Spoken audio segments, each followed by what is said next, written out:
मोठी बातमी समोर येते। कार्तिकी वारीसाठी आता 3000 पोलिसांचा तगडा बंदोबस्त तैनात करण्यात आलेला आहे। गर्दीवर नियंत्रण राखण्यासाठी एआयच्या माध्यमातून आता ड्रोनचा वापर केला जाणार आहे।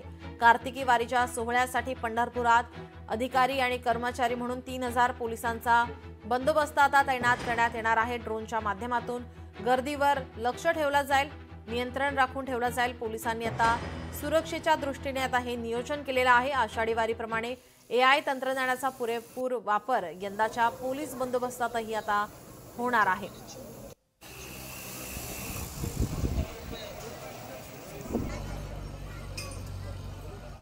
कार्तिक वारी 2025 च्या अनुषंगाने या तीर्थक्षेत्र परिसरात भक्तिमय वातावरणात भाविकांचं सुलभ दर्शनासाठी पोलीस बंदोबस्त सज्ज आहे।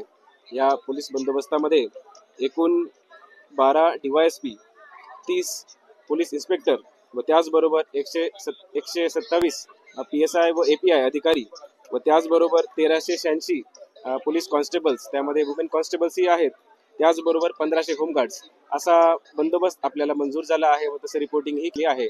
त्याच अनुषंगाने या कार्तिक वारीच्या नियोजनामध्ये विविध पथकांचंही आम्ही नियोजन केलेलं असतं। त्यामध्ये विशेष करून कार्ट पथक, रस्सी पॉइंट्स व त्याचबरोबर माऊली स्क्वॉड यांचाही त्यात समावेश आहे। लोकशाही मराठी ऐका, पहा, जागरूक रहा।